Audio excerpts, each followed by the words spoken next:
अगर हम कंप्यूटर के स्कोप की बात करें तो आजकल के स्कूलों में भी स्कूल वाले कंप्यूटर लैब रखते हैं ताकि हम बच्चों को कंप्यूटर की शिक्षा देंगे, पर वो सिर्फ नाम मात्र ही होता है क्योंकि स्कूलों में जब भी बच्चों का टर्न लगता है कंप्यूटर प्रैक्टिकल के लिए वो जाते हैं तो प्रैक्टिकल के नाम पर एक एक सिस्टम के ऊपर तीन तीन बच्चे बिठाए जाते हैं और मैम कहती बेटा ये प्रेस करो वो प्रेस करो। वहाँ अच्छे से बच्चा टाइपिंग तक नहीं सीख पाता है और उन्हें ज़रूरत पड़ती है आगे किसी भी फील्ड में अगर आप काम करने जाएंगे तो कंप्यूटर की ज़रूरत पड़ेगी, तो ज़रूरत पड़ती है आगे उन्हें एक कंप्यूटर एकेडमी की।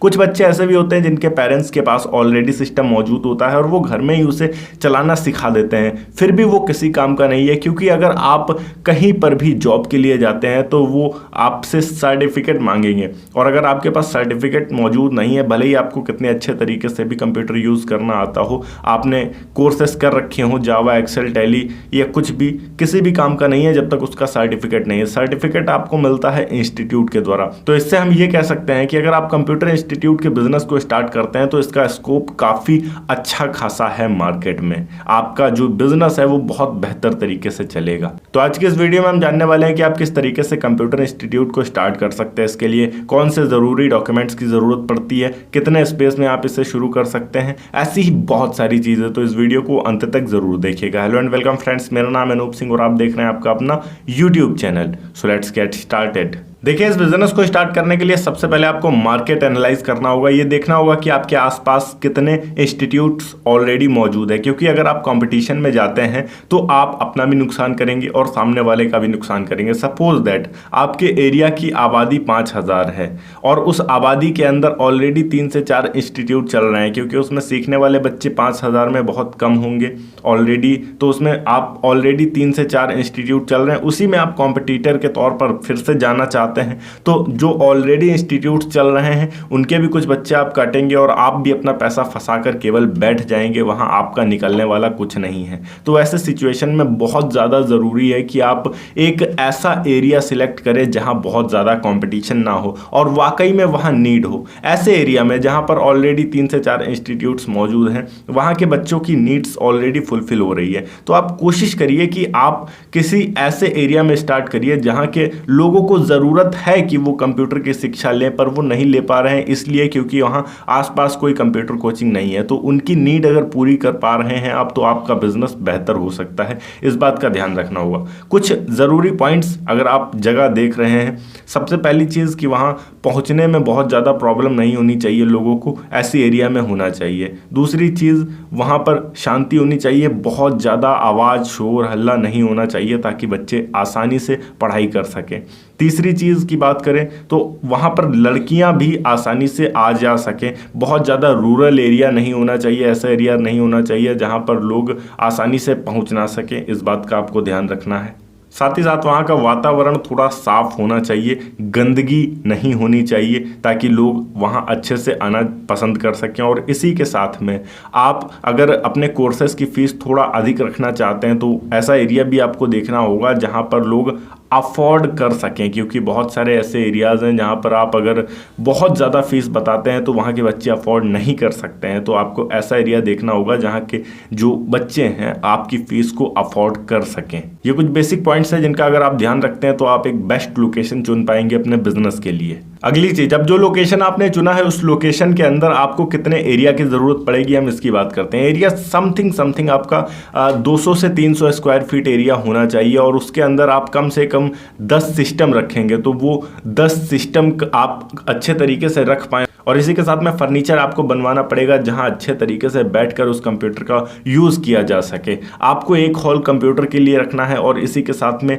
एक थ्योरी हॉल भी रखना पड़ेगा जहां पर आपके जितने भी स्टूडेंट्स होंगे उनको आप थ्योरेटिकली भी पढ़ा सकें। अगर आप हफ्ते में 4 दिन प्रैक्टिकल क्लास रखेंगे तो आपको 2 दिन थ्योरी भी पढ़ानी होगी, इस बात का भी आपको ध्यान रखना है। तो उसी हिसाब से आपको अपना इंटीरियर भी बनवाना होगा। अभी हम बात करते हैं कि किन किन चीज़ों की ज़रूरत होगी हमें कंप्यूटर इंस्टीट्यूट को स्टार्ट करने के लिए। देखिए, अगर आप खुद का कंप्यूटर इंस्टीट्यूट स्टार्ट करना चाहते हैं तो कम से कम 10 कंप्यूटर सिस्टम आपके पास मौजूद होने चाहिए। इसी के साथ में बेसिक सॉफ्टवेयर्स आपके पास मौजूद होने चाहिए जिनसे आप बच्चों को पढ़ाएंगे। जो कोर्सेस आप अपने पास रखने वाले हैं उनसे रिलेटेड, जिनमें कुछ मेन सॉफ्टवेयर्स इस प्रकार होते हैं: MS office, Tally, Java, CATIA, typing tutors, Oracle, visual basics, flash, AutoCAD, PageMaker, Corel draw.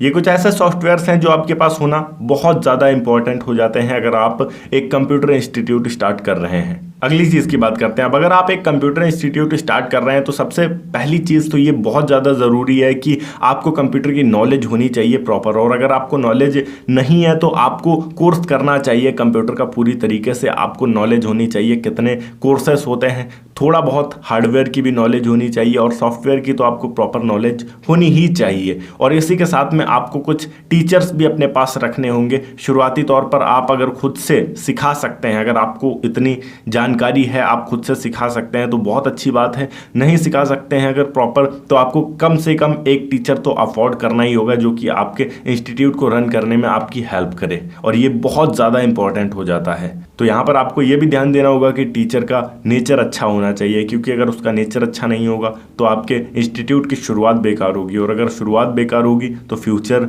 खराब ही रहने वाला है। साथ ही आपको यह भी ध्यान रखना है कि ऐसे कंप्यूटर कोर्सेस आपके पास मौजूद होने चाहिए जिनकी वाकई में मार्केट में नीड है। जैसे कि कुछ बेसिक आईटी कंप्यूटर कोर्सेस की बात करें तो internet, paint, MS office, DFA, DCA, ADCA etcetera. और इसी के अलावा कुछ हिंदी टाइपिंग और इंग्लिश टाइपिंग कोर्सेस भी आपके पास मौजूद होने चाहिए। देन इसके अलावा कुछ प्रोग्रामिंग कोर्सेस जैसे कि CCC और जावा, ओरेकल, DTP, या फिर हो सकता है अगर आप रख सकते हैं तो आपको पाइथन जैसे कोर्सेज भी रखने चाहिए जो कि बहुत ज़्यादा हेल्प करेंगे आपके कंप्यूटर इंस्टीट्यूट को ग्रो करने के लिए। अभी लीगल वर्क की बात करते हैं। हम इसे स्टार्ट तो करना चाहते हैं पर किस तरीके से स्टार्ट कर सकते हैं, तो दो ऑप्शंस आपके पास आते हैं। सबसे पहला ऑप्शन होता है कि आप फ्रेंचाइजी के द्वारा इस बिज़नेस को स्टार्ट कर सकते हैं जो ऑलरेडी कंपनी मार्केट में चल रही है, बहुत ज़्यादा फेमस है, पर आपके एरिया में वो कंपनी अभी तक मौजूद नहीं, एग्जिस्ट नहीं करती है। तो आप उस कंपनी के फ्रेंचाइजी को ले सकते हैं या फिर आप अपना खुद का इंस्टीट्यूट स्टार्ट कर सकते हैं खुद से रजिस्टर्ड करके। उसके लिए आपको एजुकेशन डिपार्टमेंट से अप्रूवल लेना पड़ेगा और काफ़ी सारे डॉक्यूमेंट्स बनवाने पड़ेंगे, तो उसमें काफ़ी ज़्यादा समय लगता है। तो शुरुआती तौर पर मैं आपको प्रेफर करूंगा कि आप अगर कंप्यूटर इंस्टीट्यूट स्टार्ट करना चाहते हैं तो आप किसी कंपनी की फ्रेंचाइजी ले सकते हैं। फ्रेंचाइजी हाँ आपको एक बार खरीदनी पड़ सकती है, कुछ टाइम तक वैलिड रहती है, उसके बाद दोबारा से आपको उसे रीपरचेस करना होगा। तो आप ऐसा कर सकते हैं कि एक बार उस कंपनी की फ्रेंचाइजी लेकर अपने बिजनेस को स्टार्ट कर सकते हैं और जैसे ही उस फ्रेंचाइजी की डेट एक्सपायर हो जिसे आपने खरीदा था, आप उस जगह पर तब तक अपने डॉक्यूमेंट्स रेडी करके रखिए और अपना बिजनेस स्टार्ट कर दीजिए। पर्सनल ये ज़्यादा बेटर रहेगा मे बी। फ्रेंचाइजी लेने के लिए आप ये देखिए कि आपके एरिया में कौन सी इंस्टीट्यूट अभी तक मौजूद नहीं है जो आपके आसपास किसी दूसरे ज़िले में चल रही है या फिर इंडिया में बहुत बड़े लेवल पर चल रही है।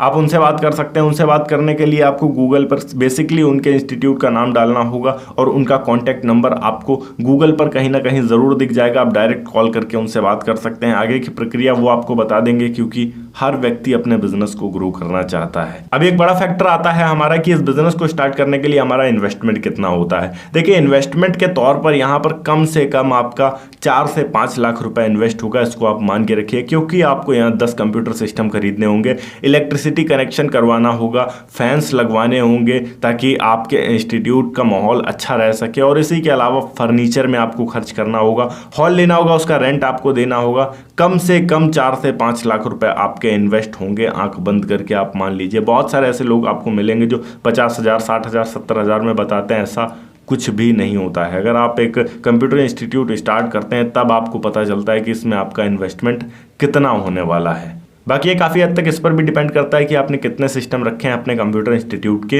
अंदर। ओके गाइस, ये थी एक छोटी सी वीडियो की किस तरीके से आप एक कंप्यूटर इंस्टीट्यूट स्टार्ट कर सकते हैं। अगर वीडियो अच्छी लगी हो तो वीडियो को लाइक करके चैनल को सब्सक्राइब जरूर कर दीजिएगा। मैं मिलता हूँ आपको नेक्स्ट वीडियो में एक नए टॉपिक के साथ। तब तक के लिए जय हिंद, वंदे मातरम।